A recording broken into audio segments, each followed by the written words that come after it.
I'm so glad to be here. The steak and the scissors. Steak and scissors? Oh, you mean the wizard CZ and never wrong Nick Bull. You have never hunted something like this. Don't hunt what you can't kill, fella. So it's that kind of wrestling podcast. I want to be the guy throwing snakes at people. Then you found the right place.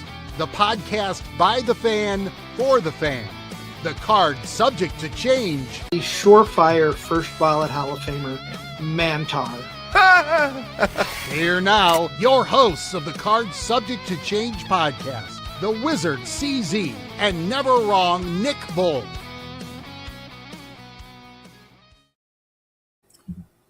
Hello, one and all, and welcome back to another exciting episode of the Card Subject to Change podcast, the podcast by the fan, for the fan.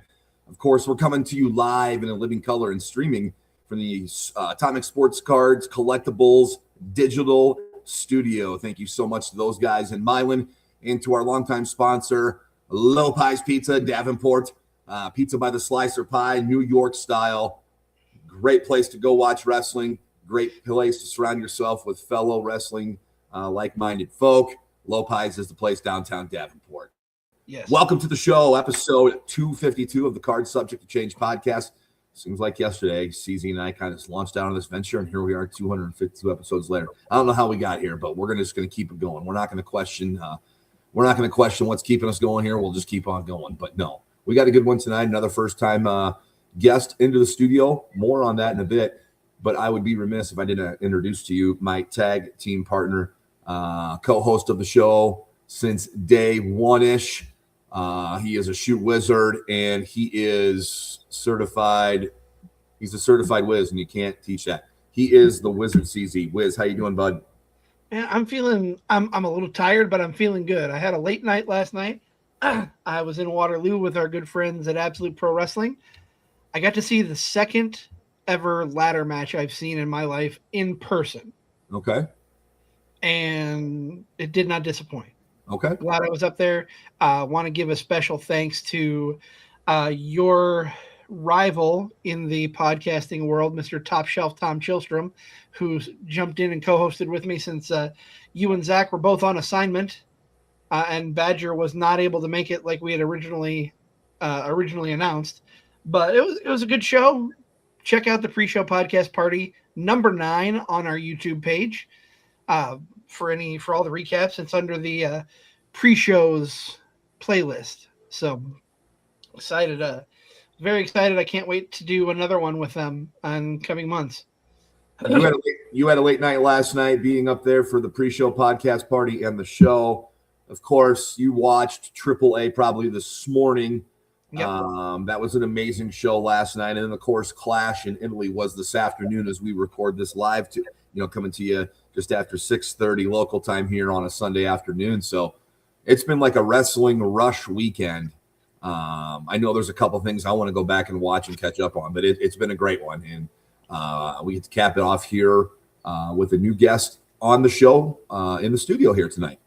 That's true. He is a gamer, he is a wrestler, and he is the founder of Dub City Wrestling, DCW.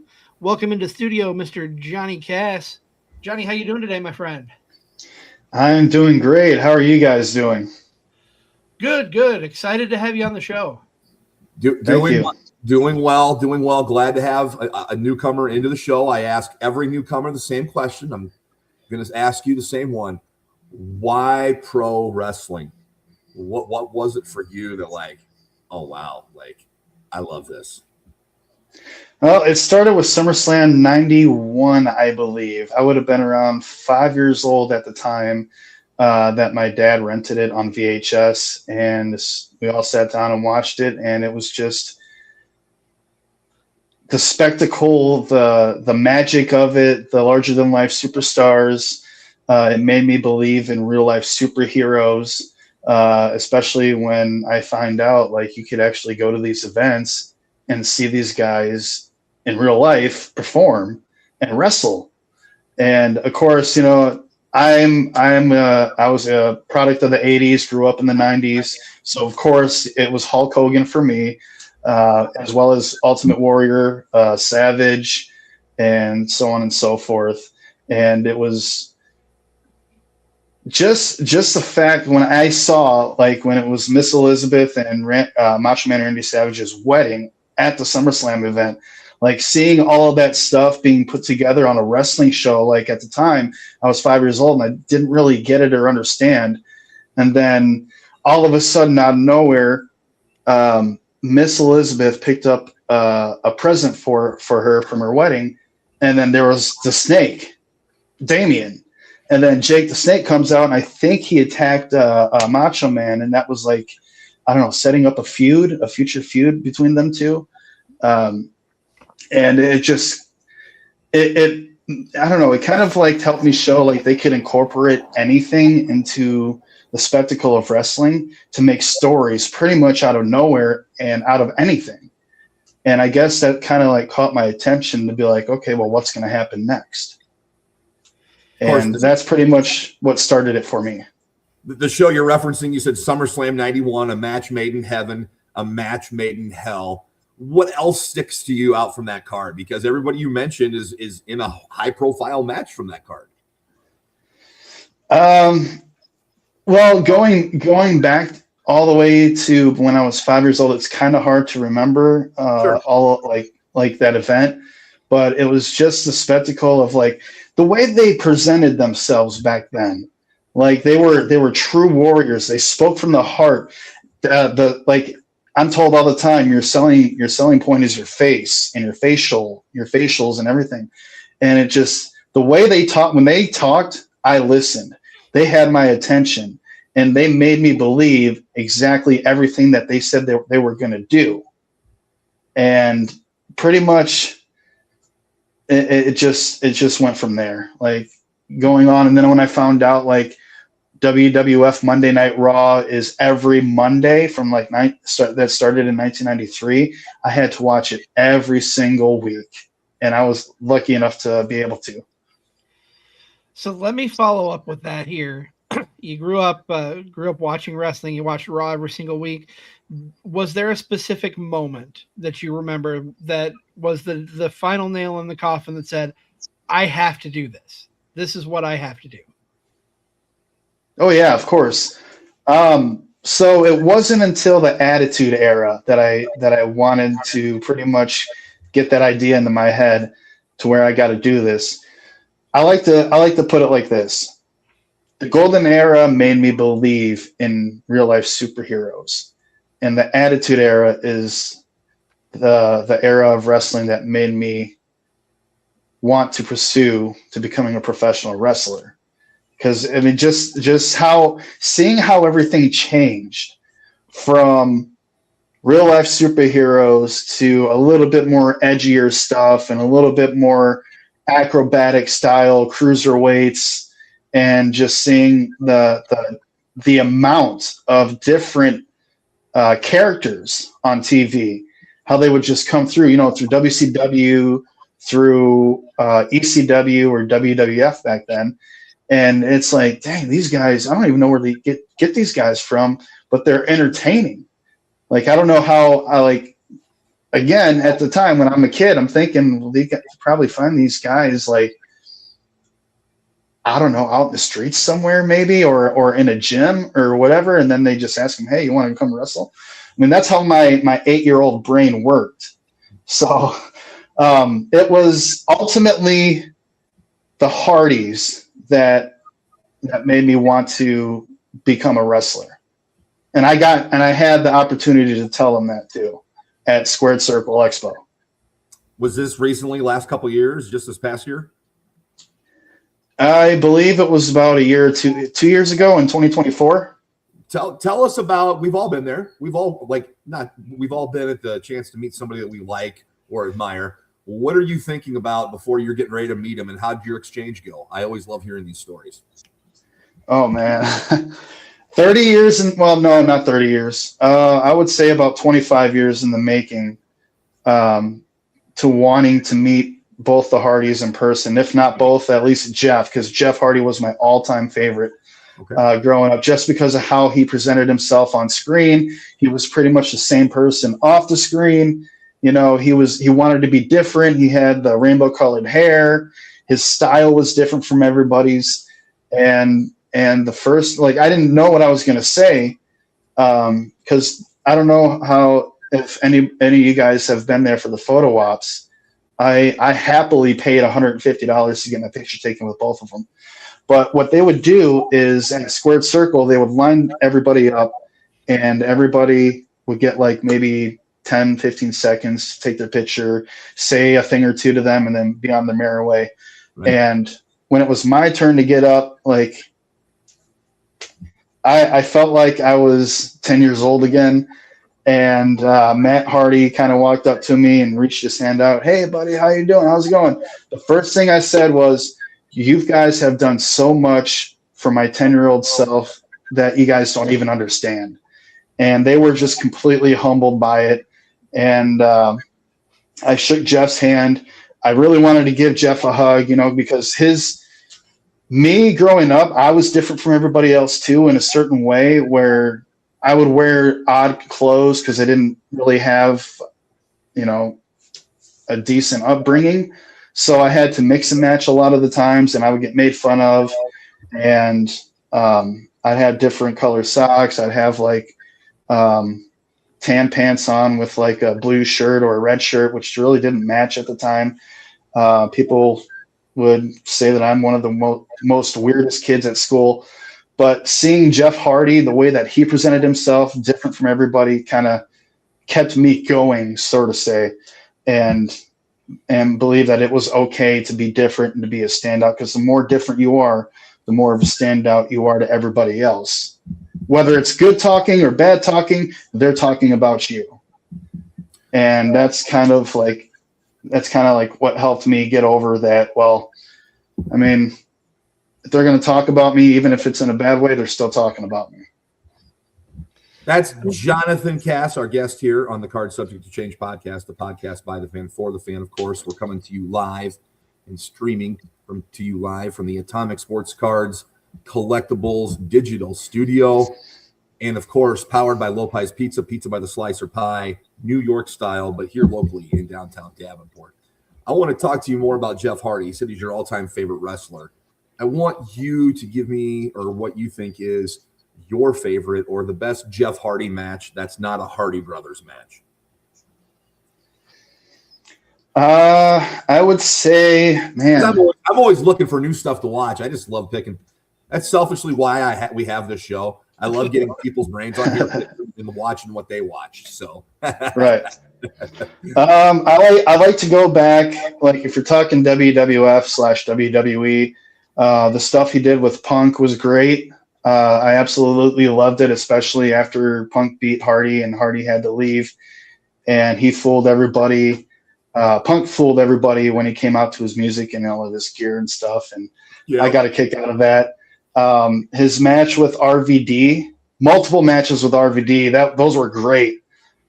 Just because their styles really meshed well. And they kind of knew each other on a certain level to the point where they already knew what they were going to do during their match. So they didn't really mess up or have any hiccups during their time in the ring. And if you're going to TNA, in my opinion, everybody has their own opinion about TNA from 2008 or 9 all the way to 14. And it's cool. Everybody's allowed to have their own opinion. But I loved the fact when he turned heel and became the Antichrist of professional wrestling and joined Immortal. I believe that's when he started doing his very best work. It's just a shame that he messed up and got into trouble doing certain things that he shouldn't have been doing, which kind of ruined that. So it was kind of short-lived. Yeah, you talk about Jeff Hardy matches, and this, I'm sure everybody would go towards this one, but the match in my mind that really made him was on Raw against The Undertaker, the ladder match for the title. And I think a lot of that has to do with Jim Ross's call, you know, that famous line, "Climb the ladder, kid, make yourself famous." But he proved that he can go in that match as a single star. Oh, yeah. Yeah, that was – I actually got to see that live too. And after seeing that match and like him just constantly kind of going back to the mic, I ain't done. You haven't beat me yet, Taker. And then Taker comes back and does something to him, and he starts leaving, and he grabs the mic again. I'm still standing, and he comes back in, and he's like, okay, yeah, all right, you proved me wrong. And then raises his arm. And at that point, I'm like, yeah, he's got the respect. Now, hopefully he can get a world championship match and become a champion. And he did that. Absolutely did. No shade at Darby Allin, but Jeff Hardy was the Daredevil well before Darby Allin was the Daredevil. Maybe, less times, but he definitely was the Daredevil long before Darby Allin. Oh, yeah, most definitely. So I want to talk a little bit about you being a gamer. Your moniker is Player One. First thing I want to ask, are you playing WWE games? Is that something you have consistently in your system? I do. I haven't bought in 2K26 yet, just because this year so far has been the busiest year of my life. Getting a new house, getting everything moved into it, and doing all of this on my own. So it's been consuming a lot of my free time, as well as continuing to do my full-time job and my 3 part-time jobs that I have on the side, delivery jobs, consistently, and being a dad every other weekend. But eventually I'll get around to checking out the 2K26.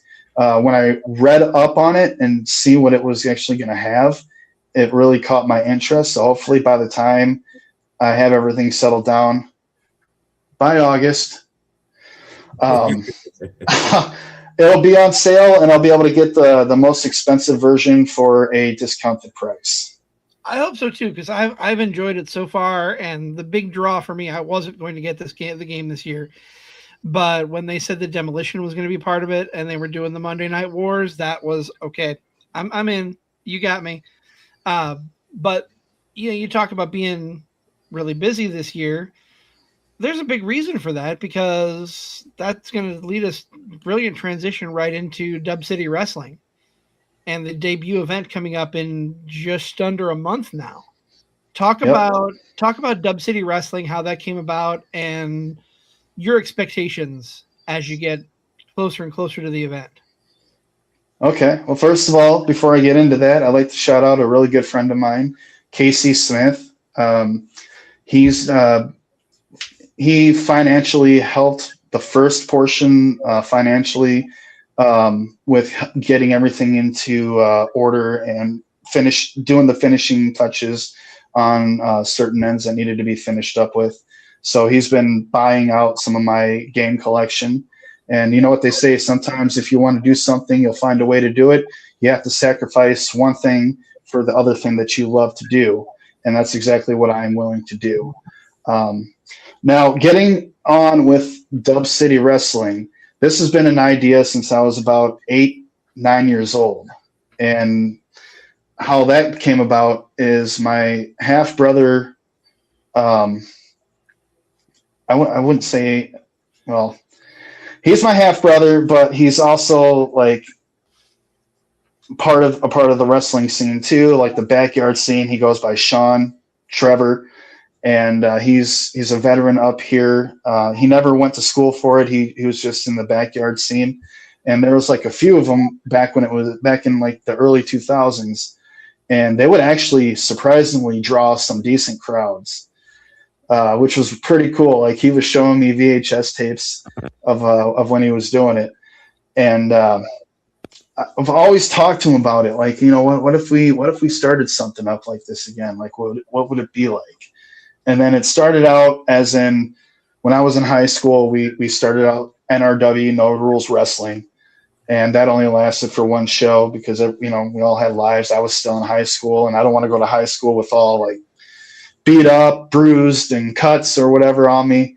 Right. So we only did that for one show in the summertime. I think it was like 2006. And we had fun with that while we could. And from there on, as time progressed, like it kind of just went on the back burner for a while. And then we'll fast forward to me being a wrestler now. I've been a wrestler for about 5 years now, going on 6.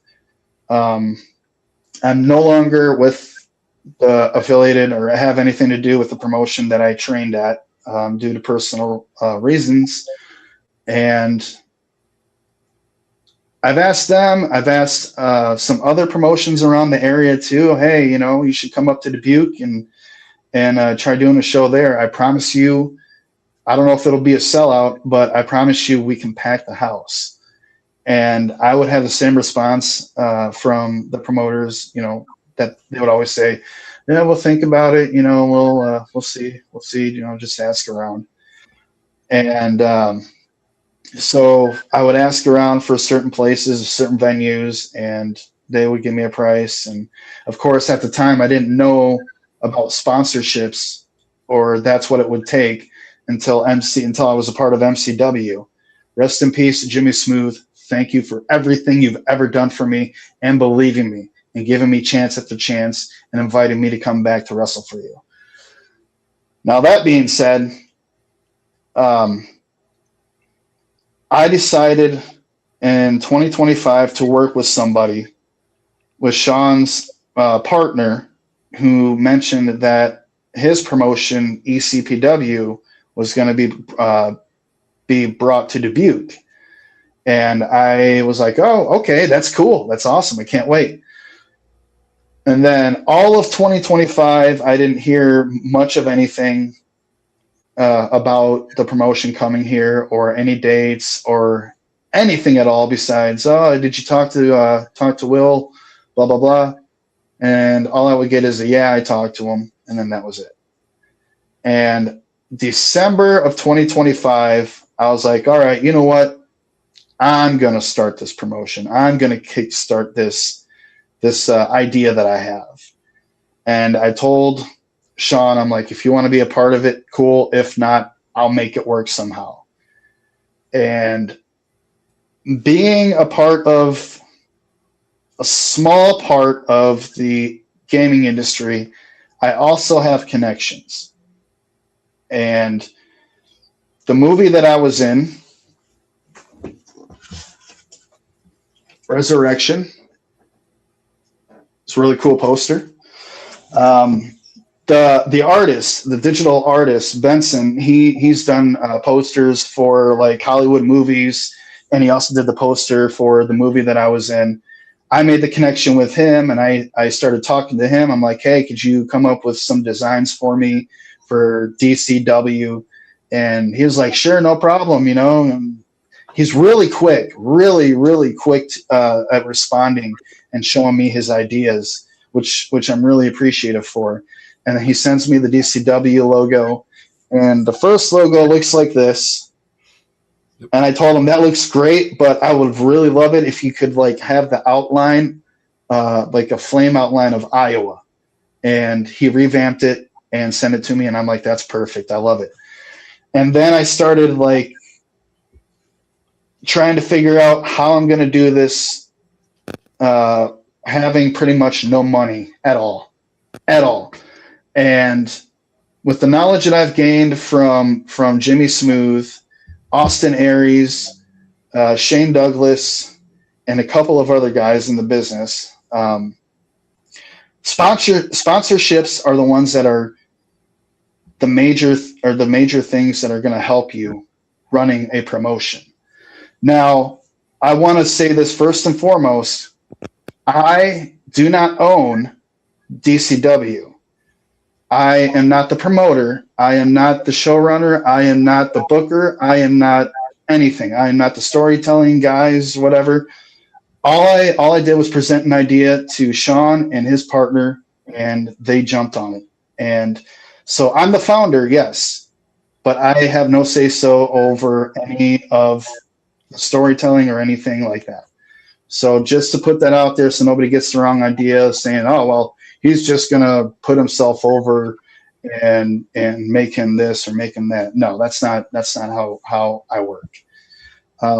That's not how I want it to be. I want to earn every single thing that I get in this business. If Jimmy Smooth were still alive, he ran MCW outside of Chicago. I had a match with AMB, Austin Michael Baldridge. that I felt like I did not do a good enough job in that match, to the point where I told Jimmy, I don't want the pay because I don't feel like I gave you the 100% of Johnny Cass. So that's how I am. That's how if I don't perform to the best of my ability, I will straight up tell you, I don't deserve the pay. Don't worry about it. I'll do better next time. But with the DCW show coming up, there's a lot of people that were standing behind it and a lot of people that were against it, especially here in Iowa and in Wisconsin. Do I let that affect me in any way? No, I don't really care. Like I said before, everybody has their opinions and they're welcome to it. It just is what it is. It's how the business works and it's how it is ran. I accept it. You have to go into this business knowing that you're going to have people like that, but you can't let that stop you. So as the time kept going, I kept reaching out to this person and that person. Hey, we have a set base pay for you to come on to the show. It's our first show. Would you accept it or not? They would say yes or no. Cool. Awesome. And we ended up, I'm just blown away about how much talent that our first show has, and how everything quickly came to be put together. And I'm honestly shocked at how fast I was able to get sponsors for the show too. Because if it wasn't for the sponsors, this show would not be happening at all. Like, they believe in me, they believe in my idea, and they want to see it be successful. When it comes to finding a venue for it, at first I was like, where do I want to go? We'll check out, see this area or that area. And I was going to do the fairgrounds, but at the same time, I was thinking to myself, man, I don't want to be like every like promotion and try to do like, when they're starting out, they want to do a place that's really cheap or small. I wanted to be the one that kind of like is a little bit of a standout. And I was told to go down to the Grand River Center just to ask. It never hurts to ask, even though it's a really fancy place right off of the Mississippi River. And I went down there. I set up an appointment. They walked me through the building, told me what I would be getting for a price. And I was like, okay, well, let me think about it. And about 2 days later, I got an email stating that they believed in my product in the company, so much so that they were going to give me a heavy discount. So instead of having one exhibit hall, they gave me both with a retaining wall in between. And I'm like, well, that's too much space for us. But then I quickly thought, I'm like, okay, well, we could have that one space over here for talent and the other space over here for the show.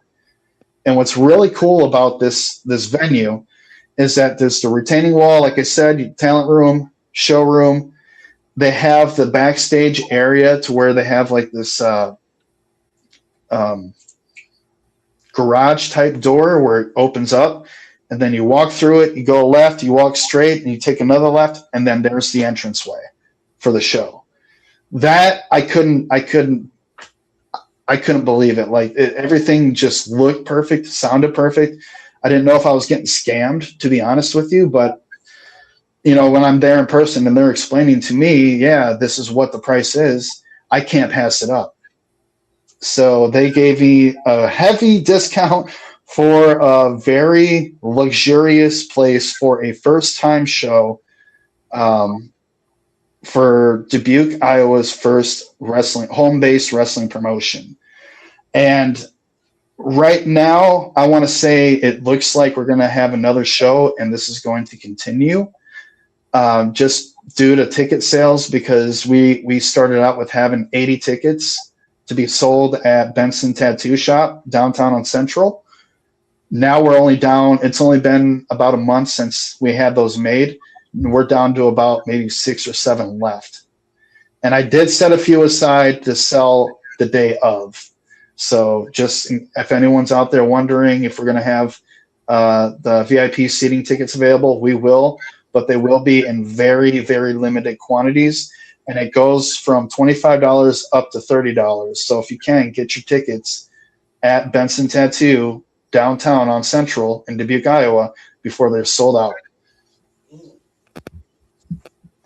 Chatting with Jonathan Cass here, DCW founder on the Card Subject to Change podcast by the fan, for the fan, of course, coming to you live from the Atomic Sports Cards and Collectibles Studios, and we are powered by Low Pie's Pizza by the slice, or pie, New York style, downtown Davenport.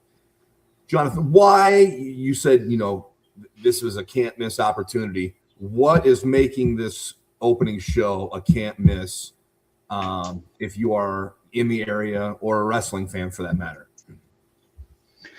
Well, the reason I'm saying that is because this is a chance to show Dubuque and the surrounding areas what we can produce entertainment-wise, athletic-wise, talent-wise, just everything in between. And this is a showcase show. So there ain't going to be no, I'm not having talent do videos or asking talent to do any type of videos about their opponents. I want them to do videos about them because they are the face of the show. Every single one of them, not just, oh, well, I'm going to be fighting this guy. I want to know who you are, what you're about, what you're capable of, and what you're bringing to DCW. That's what I want to know. And that's what I know the wrestling fans here locally want to know too. Who is he bringing? Who is this guy? This guy looks pretty cool, but I don't know nothing about him. You want to hear something really, really unique and interesting. There's a fan on the page already that has no idea who Crazy Scott is, but the way that he looks and the way that Crazy Scott presents himself, he's already a fan of him. And I had to reach out to Scott to let him know he is a little crazy, but I had to let him know, hey, this is nuts. There's a local guy here that, he wants to meet you. He wants to buy merch from you. So make sure you have that stuff available. And that's the thing I want to make clear too, Crystal, to all the talent that's going to be on the show. Make sure you bring merch, because these fans, if they get entertained by you, they become a fan and they want to support you. And they will buy stuff from your tables. And I can't stress that enough. I mean, yes, I love doing this type of thing, but at the same time, I also want to make a little bit of money. Not too much, at least now, but a little bit of money. And I want to give fans everything that we can give them. Every single show.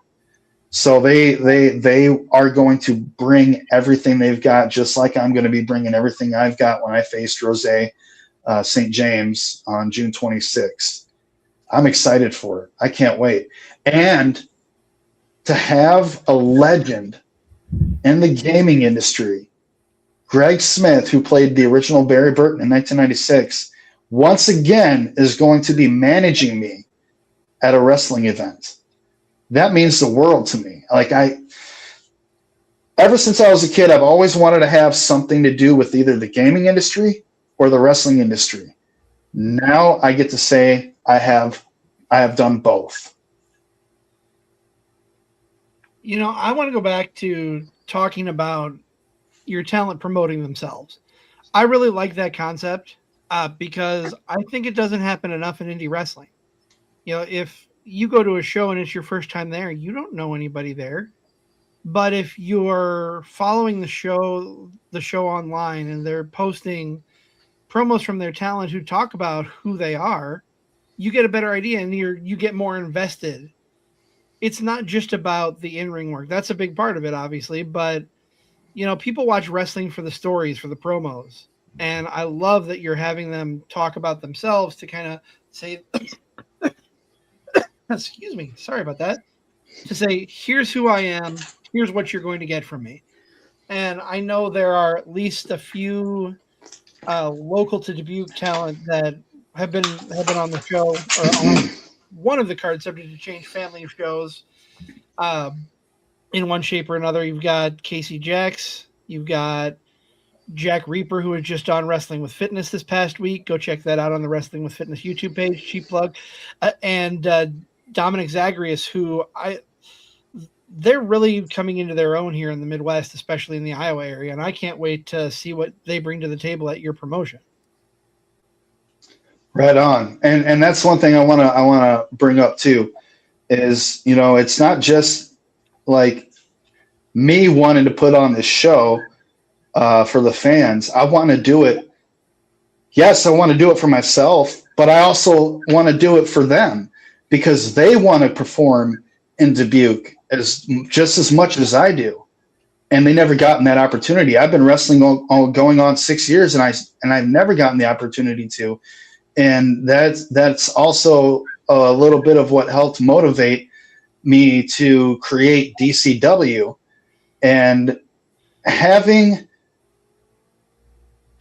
I want to say this. I know some people aren't going to agree with me, and that's fine. But having connections in the business that you want to be a part of is like 90% and like the most important thing that you can do. You want to be the standout. You want to show them that you're willing to learn.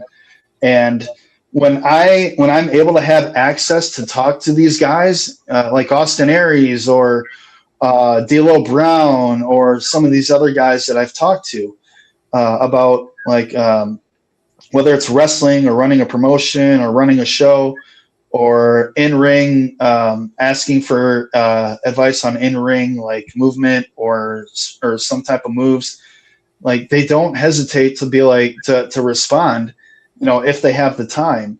And like I said, I was told that, you know, the connections and sponsorships are like one of the two most important things to have when you're running a show. And again, I'm not doing this for me. I am in a way doing it for me, but I'm also doing it for Casey Jacks. I'm also doing it for Dominic Zagreus. I'm also doing it for Jack Reaper. I'm also doing it for the Purple One Milky. I'm also doing it for the fans here in town that haven't gotten to see wrestling in 7 years, almost 8 years now, because of what happened, I guess, in COVID. Like I'm assuming that's why, or SCW Pro just doesn't feel like it's profitable here. Like I know it is. Like I know it can be. And I mean, the ticket sales itself, you know, speaks for itself. Jonathan, what's it feel like to be out in the community and promoting this show, knowing this show's coming? You can't be the only fan in that area that's excited for this wrestling show, you know, after what you said, 6 or 7 years of not having a show in that town. So talk about some of the feedback you've heard out and about when you're out on the streets.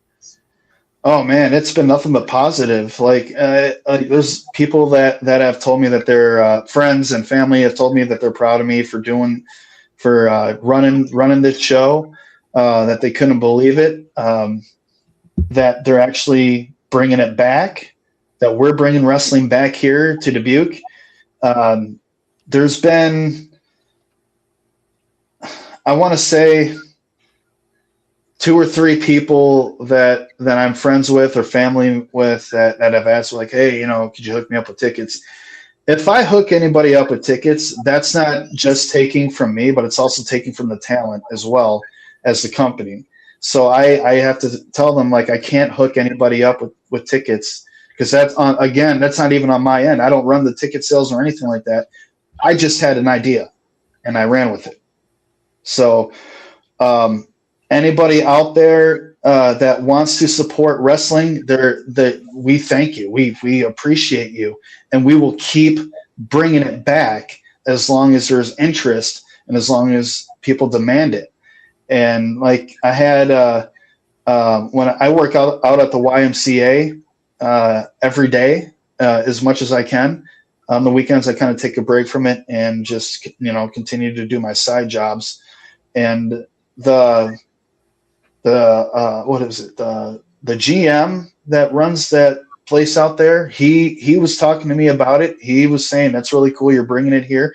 He actually knew Seth Rollins when he was Jacoby working out in high school. And he had a cool story to tell me about that, and I was blown away by it.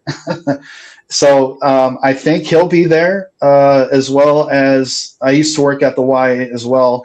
My old boss Dave, he was interested in coming to check out the show too. He was really proud of me too. Talking about the show almost every time I come into work, and just seeing some of the people at the YMCA, like, oh, you're the guy on the poster.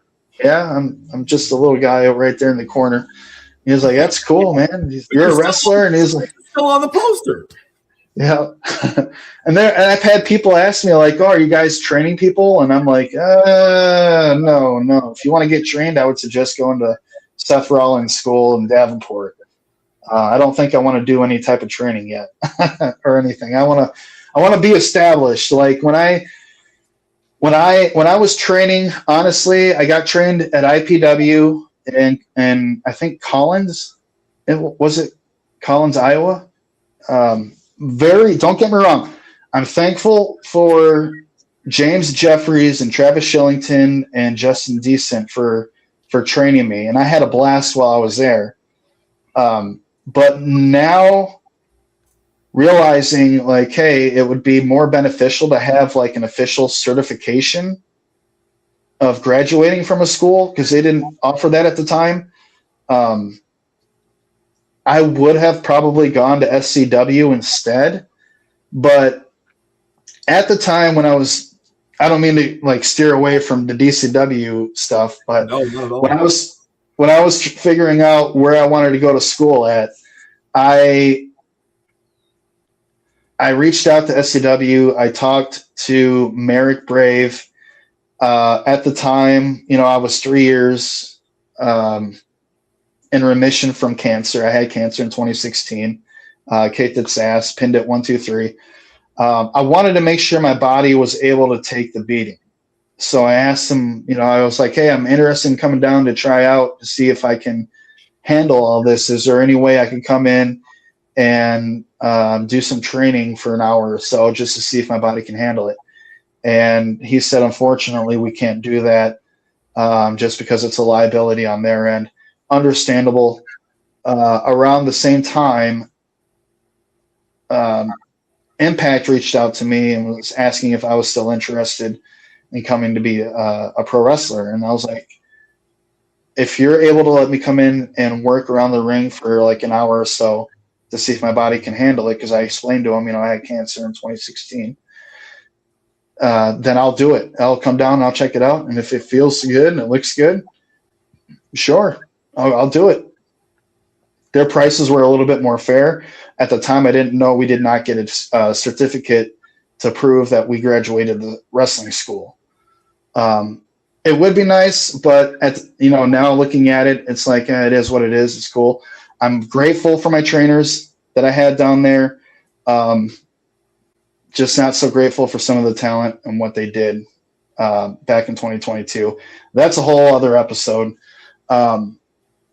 But moving forward with DCW, I know there's a lot of people out there that are really looking forward to the show coming up June 26th.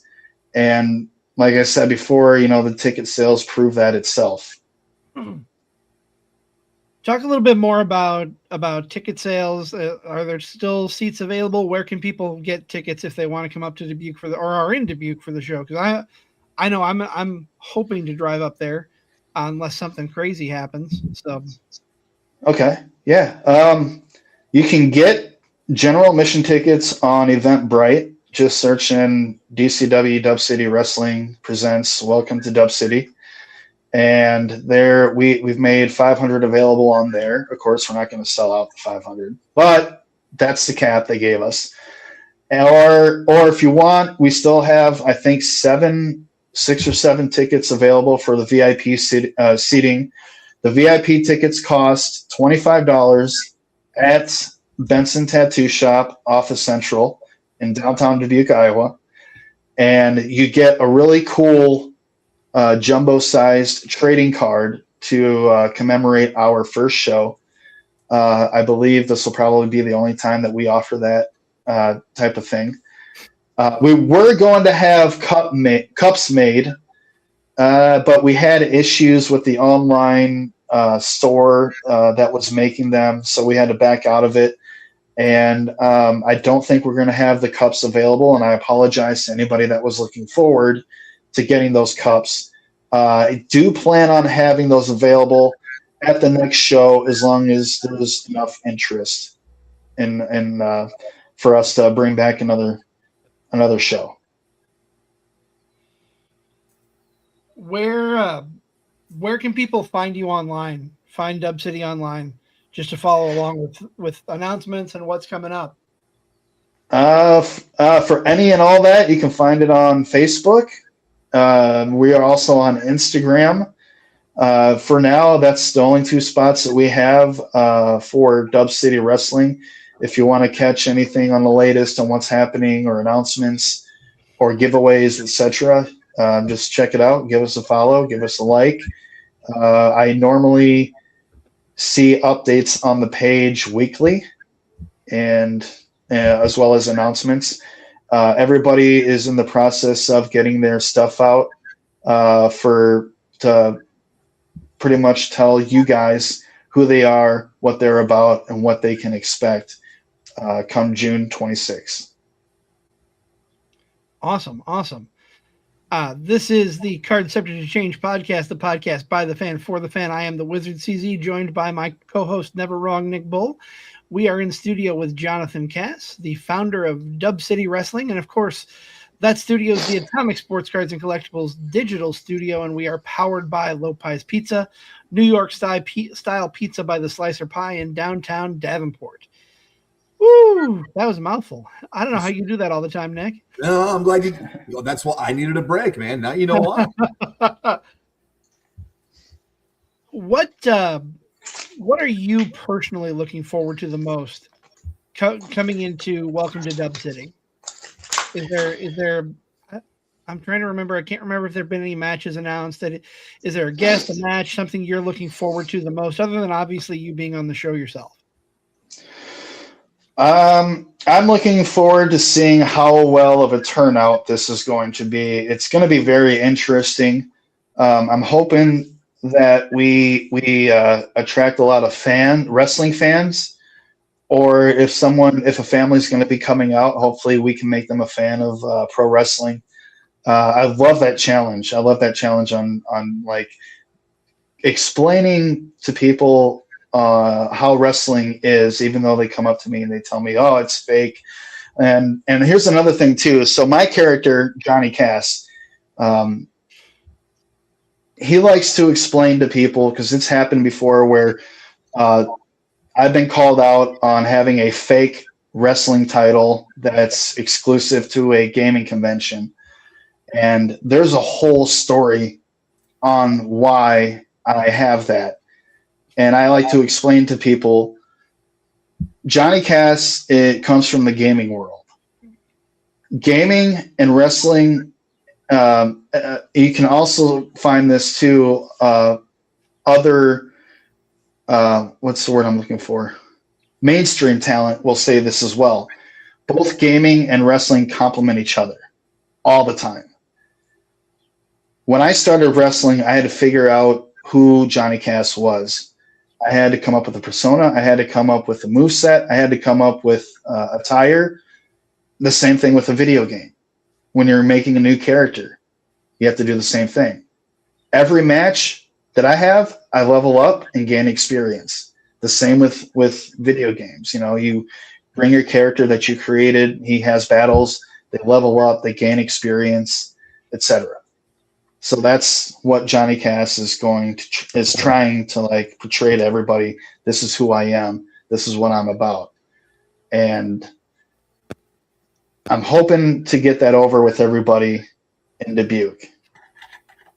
But yeah, that's one of the main things that I'm really looking forward to.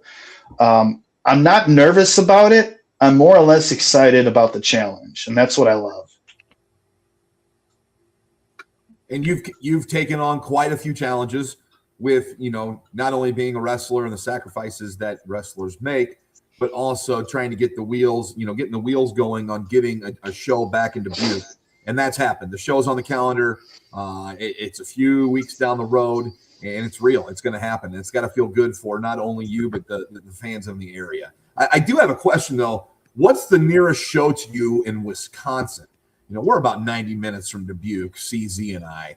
What would be the nearest show to you guys if there wasn't this show in Dubuque, if you had to go into Wisconsin?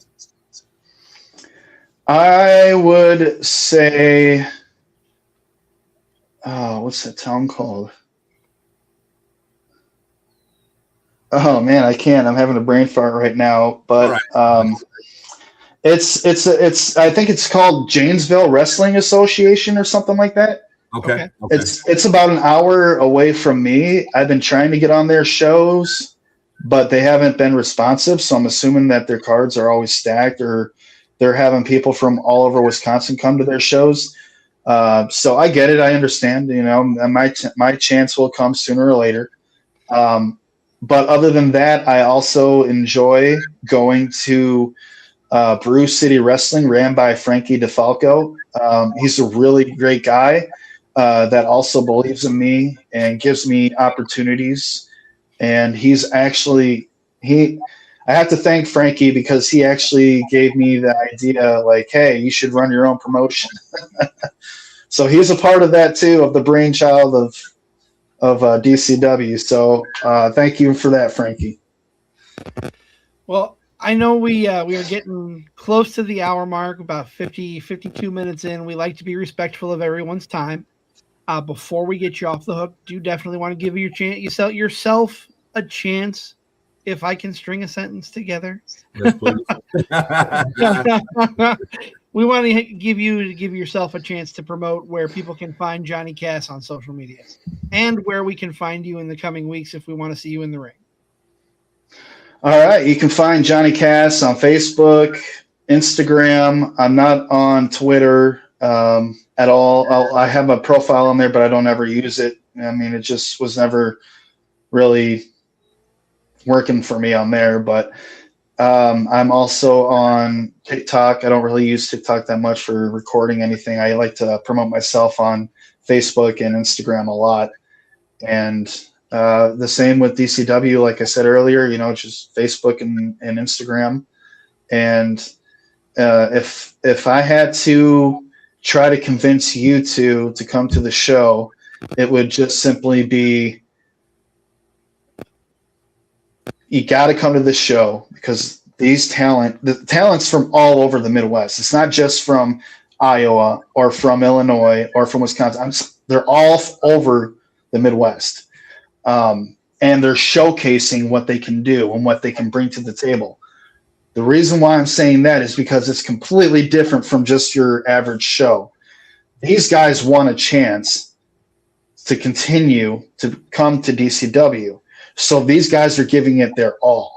It's going to be hard hitting, high flying, bone crunching, bodies flying everywhere. It's going to be nuts. It's going to be awesome.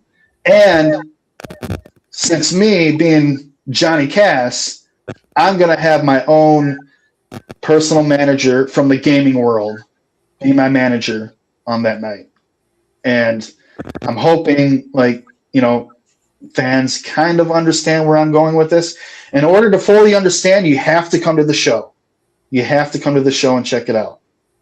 There's a story to be told, and I'm going to tell it.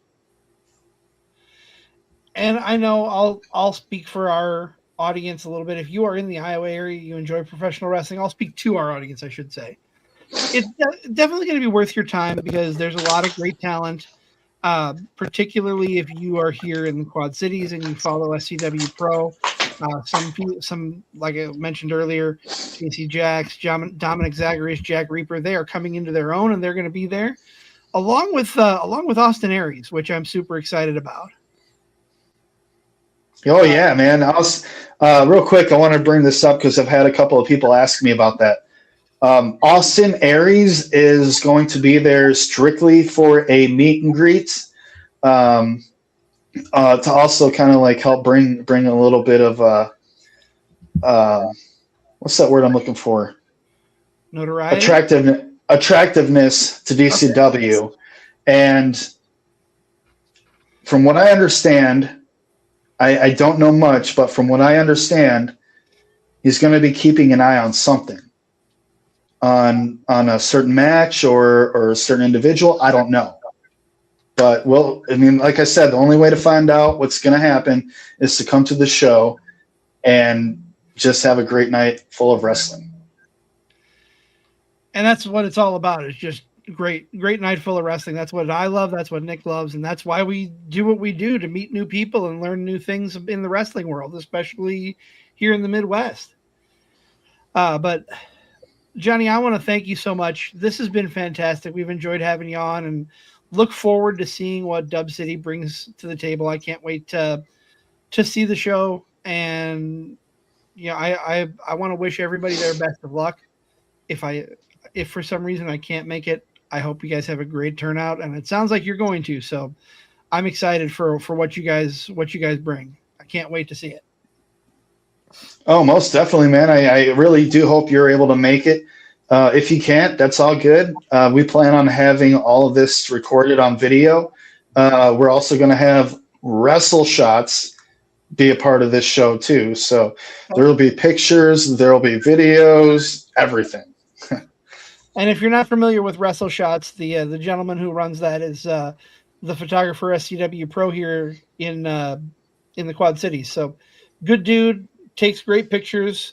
I can't wait to see what he shows off when the show's over. So that'll be awesome.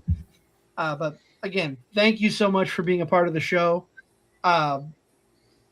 Nick, we've got another first time guest for you next week. We do. You keep the list a surprise for me, so I find out when everybody else does. Honestly, I do. So next week we are welcoming Trevor the King Olson, better known as TTKO. He'll be holding court with us here in the Card Subject to Change land, the Atomic Sports Cards and Collectibles digital studio. That is at 6:30 Central Time next Sunday. Nick, before we wrap things up, any final thoughts or any final questions for Mr. Cass? No, I hope the fans can make it out to Dubuque for that show for DCW. Had a great time tonight chanting with Jonathan Cass. Got to talk wrestling, not only just about the show, but fandom as well. That's what the show's about. Thank you for finding your little niche of time, however you listen to us, whether it's live or if it's, listen back later. Like, follow, share, subscribe. You can find us on Spotify, Apple, YouTube. Reach out to us on socials. Of course, all that. Love to hear back from you and love to have you along for the ride that is Card Subject to Change. Yes, 100%. So again, big thank you to Mr. Cass. We look forward to DCW here in the next month. And for my tag team partner, Mr. Never Wrong, Nick Bull, I am the Wizard CZ. This has been another great edition of Card Subject to Change, and we will see you right back here next Sunday. Go enjoy wrestling.